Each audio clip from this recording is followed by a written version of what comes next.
அஸ்ஸலாமு அலைக்கும் வரஹ்மத்துல்லாஹி வபரகாத்துஹு. இந்த மாதம் ரமலானுடைய மாதம். இன்று 7வது நோன்பு. நம்ம முதல் நோன்புலேருந்து 30வது நோன்பு வரைக்கும் என்னென்ன செய்யணும் அப்படின்றத நான் இந்த வீடியோவில் சொல்கிறேன். கண்டிப்பாக சேவ் பண்ணி வச்சுக்கோங்க.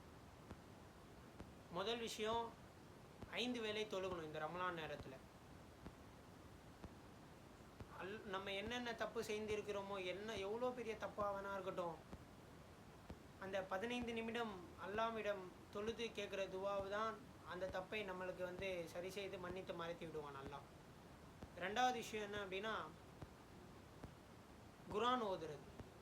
இந்த நோன்பு டைமில் கண்டிப்பாக ஒரு குர்ஆனாவது முடித்தே ஆகணும்.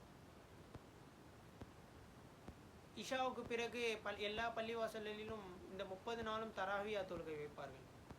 அதில் 27 அன்று ஒரு குர்ஆன் முடித்து மறுபடியும் அலிஃப்லாம் மீம்லேருந்து ஆரம்பிப்பார்கள். அந்த தராவியா தொழுகையில் நம்மளும் பங்கேற்றோம்னா அது ஒரு பெரிய நன்மை. 3வது விஷயம் என்ன அப்படின்னா, தஸ்பீ ஓதுறது. சுப்ஹான் அல்லாஹ் வல்ஹம்துலில்லாஹ் வல்லாஹு அக்பர் என்று அந்த தஸ்பியை ஓதுனோம்னா நம்மளுக்கு நன்மை சேரும். சும்மா உட்காந்து ஃபோன் நோண்டுற டைமில் தஸ்பியை ஓதுறோம்னா நம்மளுக்கு அந்த நன்மை சேரும். இன்ஷா அல்லாஹ் இந்த வீடியோவை பார்த்து இன்னையிலேருந்து 30வது நோன்பு வரைக்கும் இன்ஷா அல்லாஹ் இதை அனைத்தும் கடைபிடித்துக் கொள்ளுங்கள். அல்லாஹ் ரஹ்மத் செய்வானாக. அஸ்ஸலாமு அலைக்கும் வரஹ்மத்துல்லாஹி வபரகாத்துஹு.